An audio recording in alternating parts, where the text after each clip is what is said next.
Bangladesh, a country where 90% of the people are Muslim. A country filled with Islamic history and heritage. However, Islam is under attack in Bangladesh. The current Awami League government, it appears, is determined to remove Islam from the public sphere in Bangladesh. Shajib Wajid Joy, the son of the current Prime Minister Sheikh Hasina, and Karl Clavacco in 2008 published an article entitled "Stemming the Rise of Islamic Extremism in Bangladesh." This article appeared in the Harvard International Review, where they argued that in the last 5 years, the purchasing of burqa has risen by 500%. The Awami League government must come to power to stop the selling of burqa in Bangladesh. After coming to power, this is what the Deputy Speaker of Bangladesh's Parliament, Shaukat Ali, is on record saying about the burqa.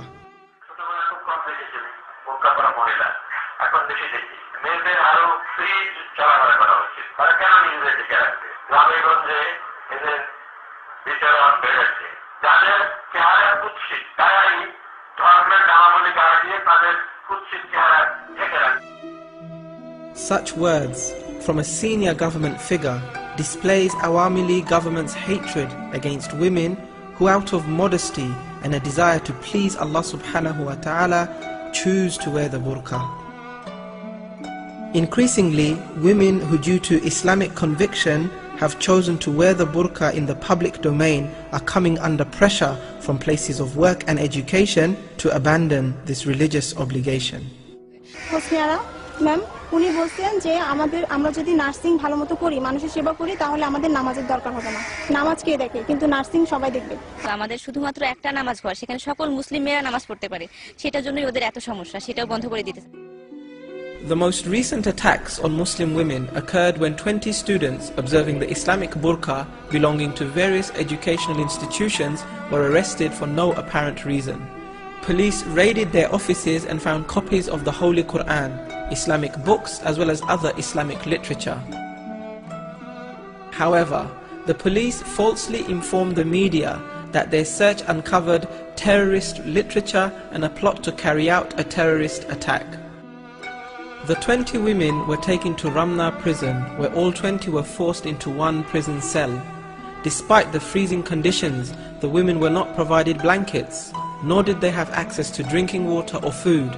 The women complained about their inability to make ablution and pray. Their relatives were not allowed to visit them. Amongst the 20 arrested was a 5-month pregnant woman. She was not spared the humiliation and had to endure this harrowing experience despite her condition.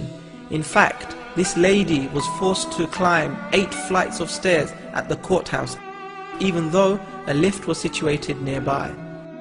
Shockingly, the judge approved 2 days of remand for 19 women, despite there being no evidence of them committing a criminal offence. It has been alleged that these women have been tortured and denied their human rights while in remand. They were forced to take off their hijab. They were dragged by their hair and forced to the floor.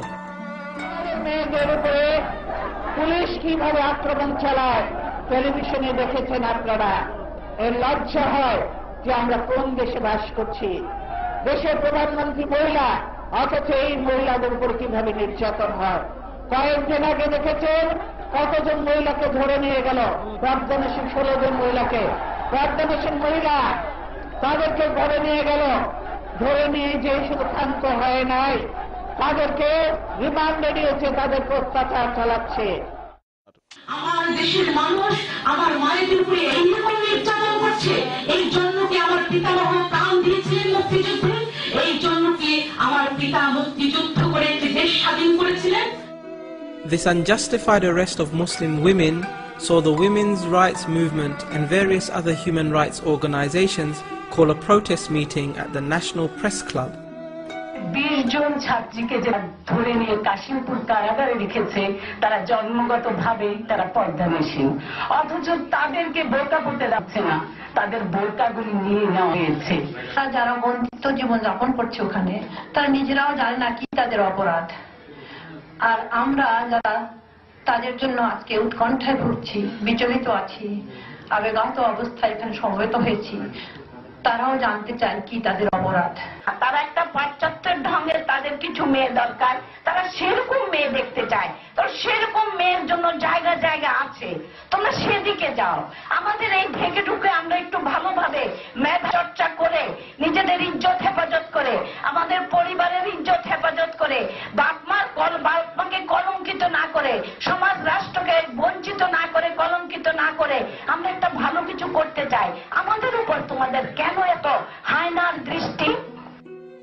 While trying to enter the National Press Club to join this meeting, a further 11 burqa-wearing women were arrested. Once again, these women were detained without charge. In court, these women were forced to remove their hijab and burqa. 1,000 Muslim scholars have condemned these attacks on burqa-clad women, particularly the fact that their hijab was forcibly removed at the courthouse. The National Fatwa Board said in a statement that forcibly removing the burqa from these women is like declaring war against Islam. Even in non-Muslim countries, this kind of treatment toward Muslim women is unheard of. Attacks on Muslim women observing burqa has revealed the hatred that the Awami League has for Islam. Their actions has been condemned by political, religious and community leaders across the country. The Awami government must stop attacking Muslim women who choose to wear the burqa. They must end their attack against Islam and Muslims. All those who love Bangladesh must rise in opposition to their current policies. May Allah subhanahu wa ta'ala remove oppression and injustice from our beloved country and enable its people to establish Islam in all aspects of their lives.